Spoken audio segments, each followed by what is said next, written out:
Hi,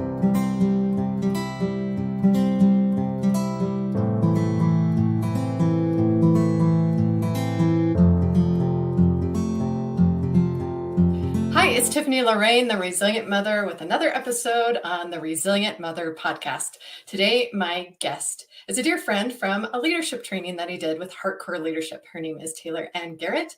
She is a leadership coach and peace builder and an inspiration. My experience with her is someone that is out to make a big difference in the world and has some really inspired ideas of how to do that. So we're going to talk today about resilience as in elevation, elevating your standards, making yourself more resilient, living at a higher vibration, being in tune with yourself at a higher level. So, Taylor, please tell me about you, what you're up to these days, and your thoughts on elevation and resilience. Yeah. Well, before I jump in, I just want to thank you, Tiffany, for having me on here. This is so much fun. And I just love your theme about being resilient, about elevation, because I know that the world is at such a pivotal moment right now. We have like this existential overwhelm mixed with this feeling of possibility and great ideas and really cool networks that are forming. And so I love that you're bringing this together because it's not about being perfect. It's about creating space to be messy, to be human, and live the life we want. So thank you. Um, and my background, so I actually come from, as I'm sure you know, diplomacy, peace building. I lived all over the world for several years. In fact, in 2 weeks from right now, in recording this, I'll be in Colombia. By the time this airs, I will be in Mongolia. So all of these different spectrums of perspective that I really love to bring into peace building, into the work that I'm creating around creating the wealthy change maker.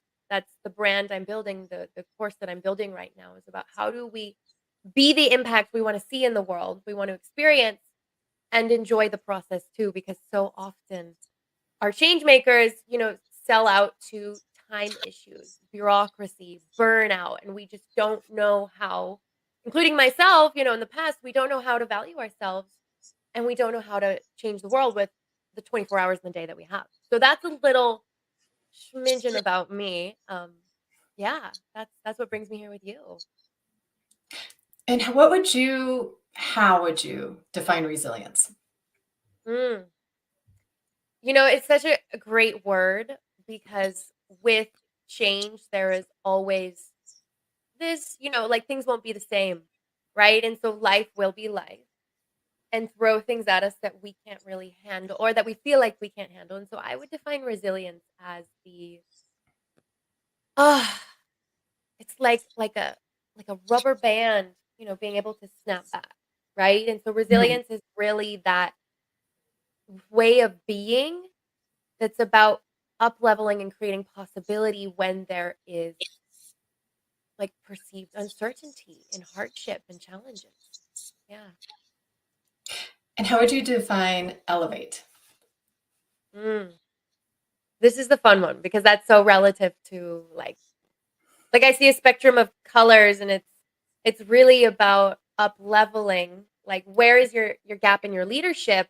Elevate is about what is that gap and it's going beyond, it's going all in, it's going full throttle into possibility. I love this topic. Do you have a moment in your life where you chose to be resilient and to elevate your standards, or one or the other? Mm, of course, yeah. So let's talk about resilience and elevation at the same time. I think that's a great conversation because where has it been challenging and also where has it been a moment where I've really gotten to build forward and create possibility. And actually, I would love to like give an example of when I was um, traveling around the world. I was actually in Mauritania, and I don't like for those of you listening, you might not even know that this country exists, or if you do, where it is in the world. And it's a country in Western Africa, which has a predominantly like Arab demographic, right? So they speak Arabic. They actually have a caste system, and it's right next to Senegal, which is where I was doing work for a few months. And I decided I wanted to hitchhike across Mauritania.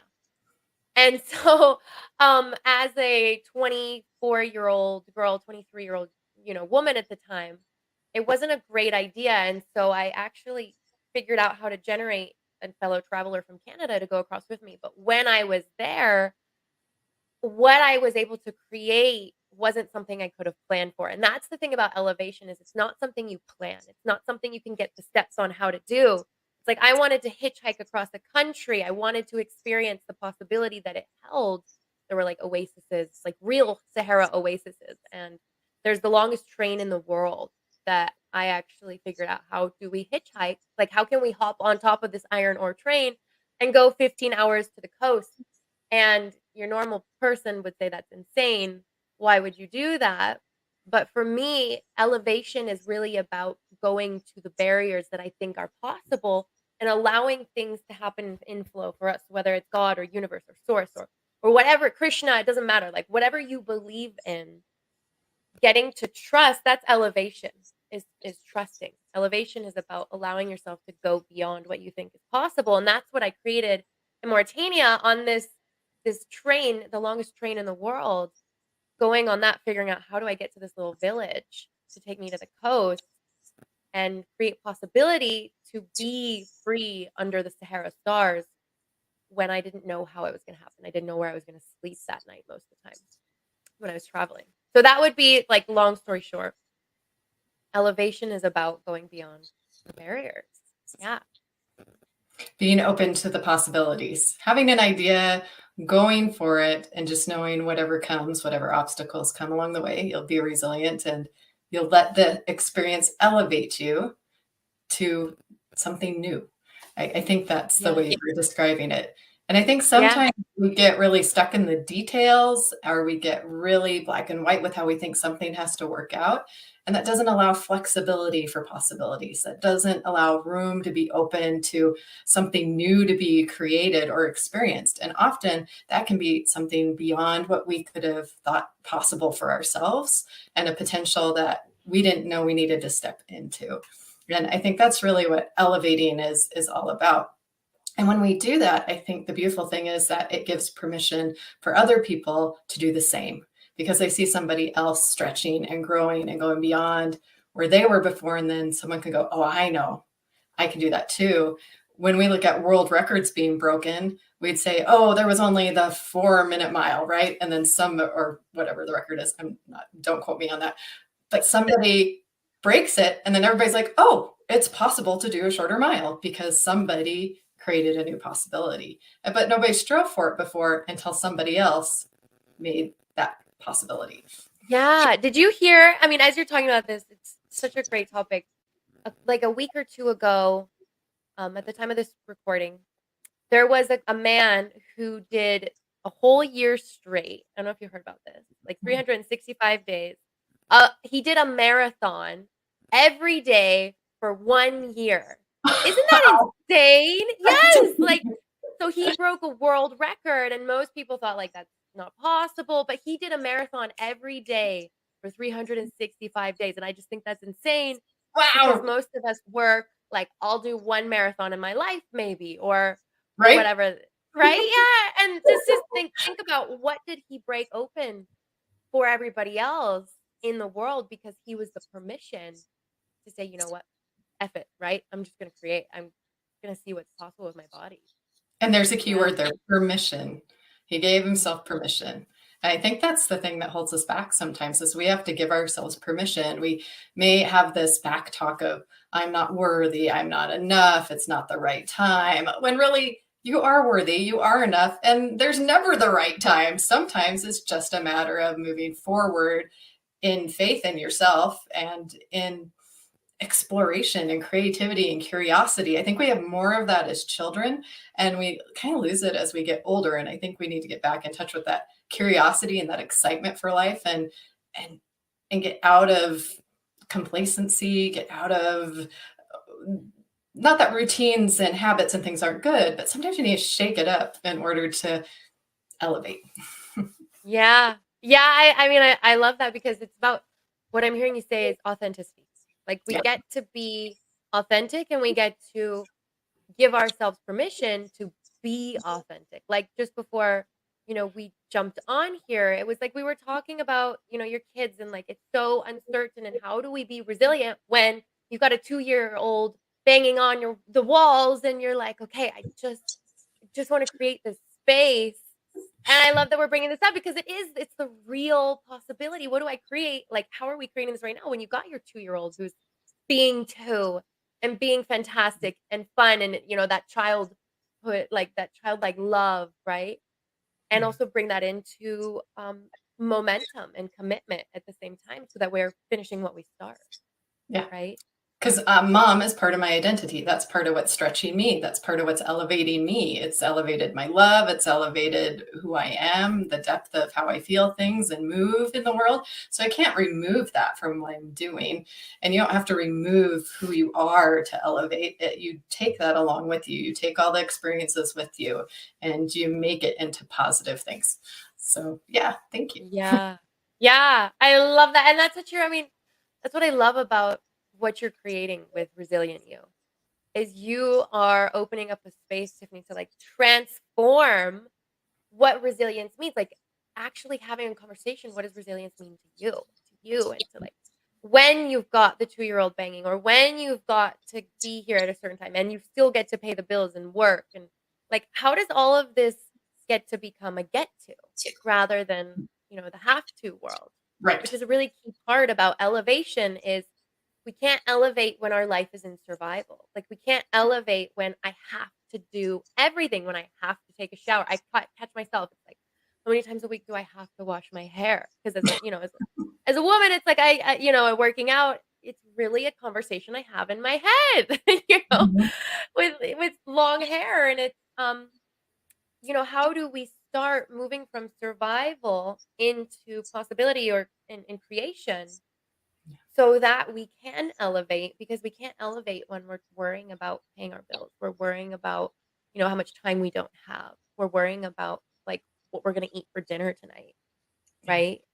And we And get I to think leave the that get behind. to is gratitude, but it's also not comparison. And that's the killer right now of a lot of joy is I can't compare my situation to somebody else's.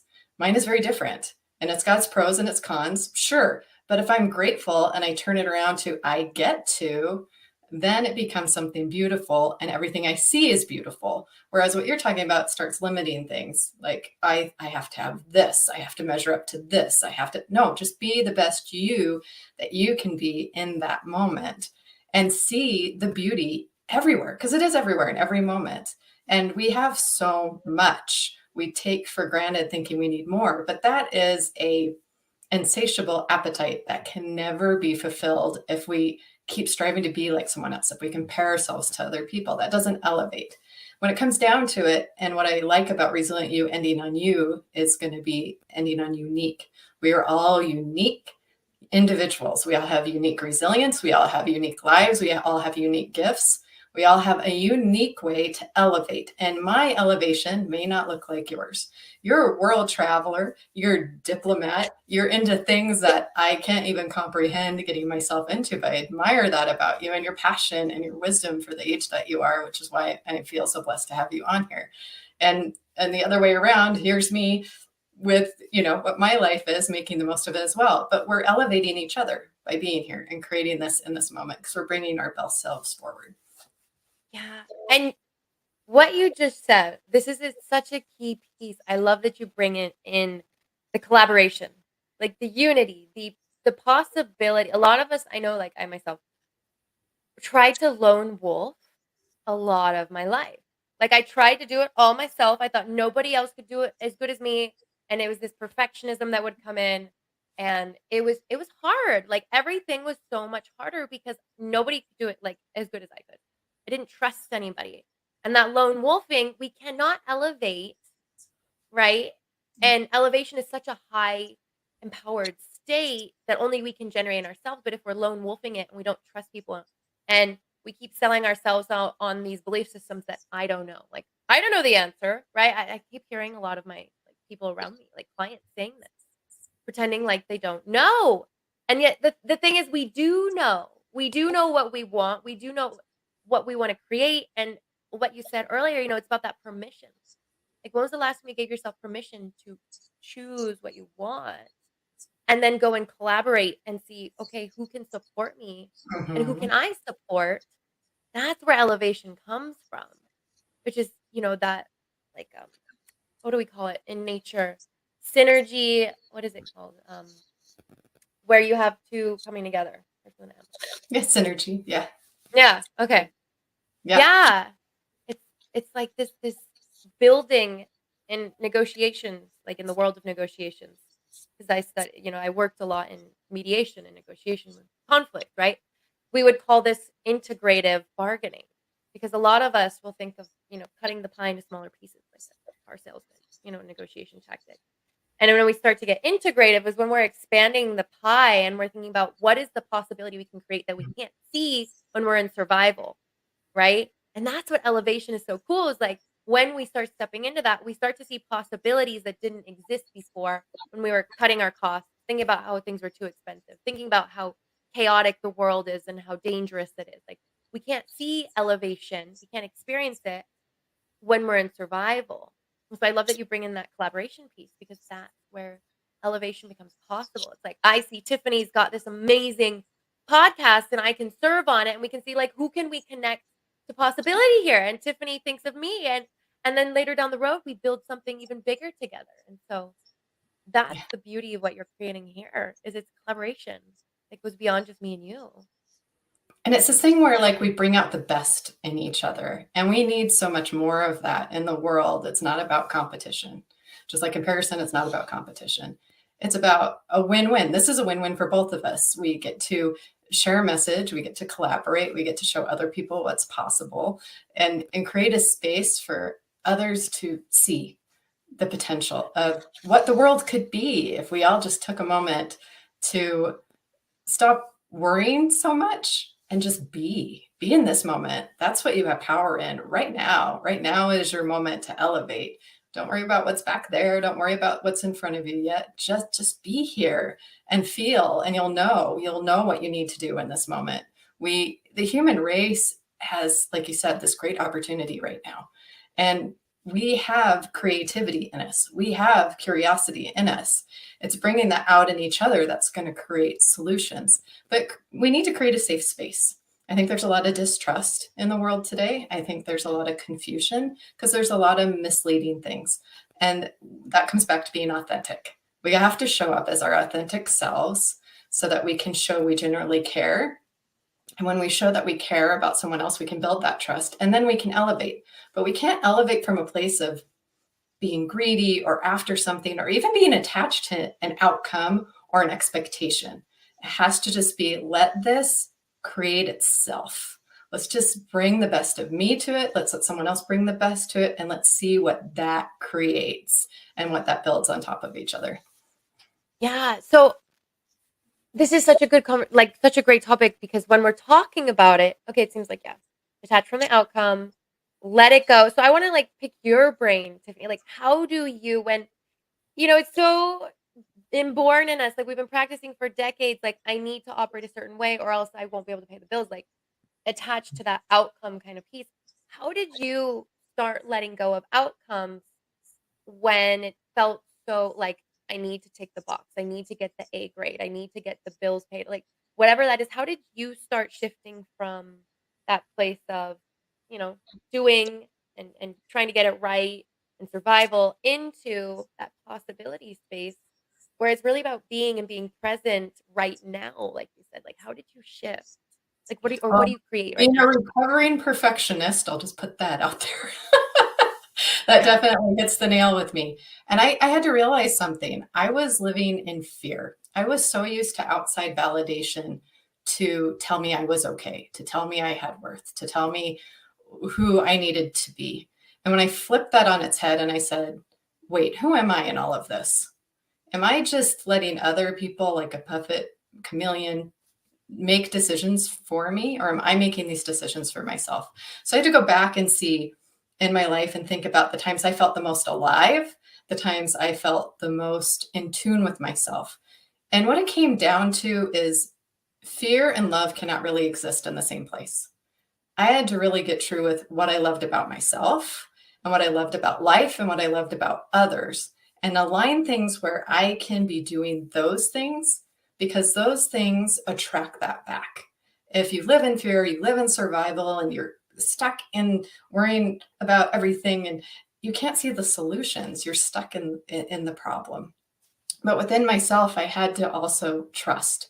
I had to trust that there is more out there than what I can see, and that I'm going to be safe. Because I think fear is often this thing where we are naturally, as humans, in this position where we do things to protect ourselves. So the other thing I've had to do is, did I react that way because I was protecting myself? I was in safety lockdown mode. Or did I come with an open, trusting, loving heart into this situation to let things flow that they need to flow? And it's that, and trusting that it's going to turn out. If I come from a place of love, if I come from my aligned, authentic self, what is meant to happen will happen. And that, then it doesn't matter what the outcome is or what the expectations were. I know at least I was in integrity with myself. Yeah. So what you're talking about here is getting intimate with the experience of what you want to create. So for like a lot of us say the journey. Like it gets to be about the journey, not, the destination is what you're saying. I know that's all cliche and whatever, but what I'm hearing is like as we're creating the moment to moment to moment, this is where the gold is, Mhm. right? Like as I like to say, it's like the space in between the words is what Yes. makes the contrast and the movement so powerful. It's like that's where we can truly be present, and that's where the space is, right? When we're listening to word from word to word, like what is that silence, that space? That's where it opens up, and we start to be able to not focus on the noise or the chaos of what's happening in the world or whatever is going on. That's where we can start to see where does that possibility, where does that newness come from, and then the outcome doesn't become such a big part of it anymore. It's not about the outcome. It's about like right now, as I'm talking to you, it's amazing. And you're beautiful and radiating and it's just so much fun. It doesn't really matter what it generates. Well, that's the bonus. Yeah. This is, where the gold is right now. And I Yeah. think that's the thing too, is like someone may not remember what you said or what you did, but they will remember how you made them feel. And if you think about that, that's filling in that space in between the words, like you were saying. If we can go away from this both feeling elevated, feeling loved, feeling inspired, and others watching it do the same, then that's enough. Where it goes from there is where it's meant to go. So that's what it is for me. Yeah. It seems so simple, but it's like, why can't we just Yeah, we complicated, Why right? can't we just be like that? I know. And the humanness, it gets so messy and fuzzy and disorganized and chaotic and that's all just the beauty of the contrast, right? Of the shifting and the shaping and the elevation. But Yeah. when we get to a certain point where we're resilient, we spend less time in overwhelm and in fear and in survival. And we're able, like, it's so perfect that, the name and the theme of this resilience and elevation, right? Is when we spend less and less time in those places when we get really clear on, okay, how do I clear my energy? Right. And then how do I get clear on what I want to actually create, what I'm intending to create? So that I can move forward and be in committed action and see results, have the 10 out of 10 relationships and be in love or be, with my kids and be present and not thinking about all these worries that I have going on. Yeah. And that's the beauty of the work is we get to start with the clearing. Like, what do I get to clear right now? What belief systems am I carrying that are limiting my experience? And how do I get really clear on those and start to disprove that, all that evidence I've been finding for years? Like, And that it comes to holding yourself to a higher standard. Like you can't let other people decide what your standards are going to be, especially in a world that shifts what that is quite often. You have to decide to elevate your standards to something beyond yourself and own it.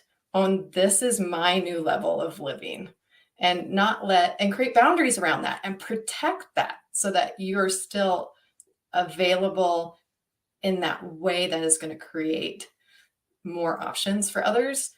Because if you let yourself, it comes down to that principle of like, if you are drained, you have nothing to give. If your cup isn't full, then you're not really honoring your best self, and you're not giving your best self to others. So you have to honor and protect that. Once you've firmly got your identity and yourself and your resilience and your level of elevation and standards figured out, then you have to protect it and you have to honor it so that you can be at your best and you can shine your best light.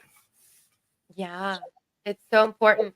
It's interesting you say that because when we're talking about standards and boundaries, it's such a great conversation. In fact, this is the theme that I'm teaching on, my students and my clients. Next month is actually all about boundaries and, standards, right? And a lot of us think that boundaries are built for other people, right? We think that they're built for, what you shouldn't say around, don't say that word around me, or don't act like that around me. That's such a big piece. And when we're talking about boundaries, right, it's actually about the edges of where we're allowing our attention to go to. Because we get to, at the end of the day, we lead our attention, and where our attention goes, energy flows, right? Yep. And so what boundaries are really about is where will I not and where will I not give my attention to anymore? And so when I stop giving my attention to the relationship, I'm actually right now with my mom, it's so relevant. Like when I stop making her wrong, as we're talking about limiting beliefs, I'm like bringing up so much stuff right now that I get to clear from my childhood. I mean, the work is never done, right? Right. But I actually had a forgiveness conversation with her last night, forgiving her for a lot of the financial beliefs that I grew up with. I mean, for going in and saying, I without expecting anything back, so that I don't get to give my power to her in all these ways that she wasn't intentionally or consciously doing, right? And getting clear on where will I put my attention and where will I not? And that's where you're talking about standards. Like I will be neutral. I will be unconditional love around my mom, and I will not go to that place of telling her how to manage her money or how to manage her time or whatever that I can be, like a very strong-minded child, and I get to be love in that, Yeah. with her. And that's where standards, the conversation of what's my new experience that I want to create with this person in my life has been such a trigger for me, or with myself, and where will I not go anymore? But it all can be done with love, is what I'm hearing. Like Yeah. self-love and love for the other person. We can do both of those things. So it looks like we're out of time. So where can people find you if they'd like to connect with you and your coaching and what you're doing? Yeah. So they can go to my Instagram, Taylor Anna Garrett, or they can check out my website, which is tailoredcoaching.live. Tailored as TAYLORED coaching, like, play on words. I know. Cute. Really nerdy. Tailoredcoaching.life, and they can go and grab my freebie on there, which is actually the secrets to becoming the wealthy change maker, right? How do I be the impact in the world and enjoy the experience too, and get rid of all those like scarcity conversations that are in my head, and start to let go of the too expensive, it's too chaotic, hate capitalism, right? How do we let that go so we can change the world and enjoy it? Yeah. So Well, you're seeing one of the great leaders in the world out there doing amazing things. I'm so proud of you and the things that you're doing. And I just love to watch your journey. So thank you for being here and sharing your light and your love for the world.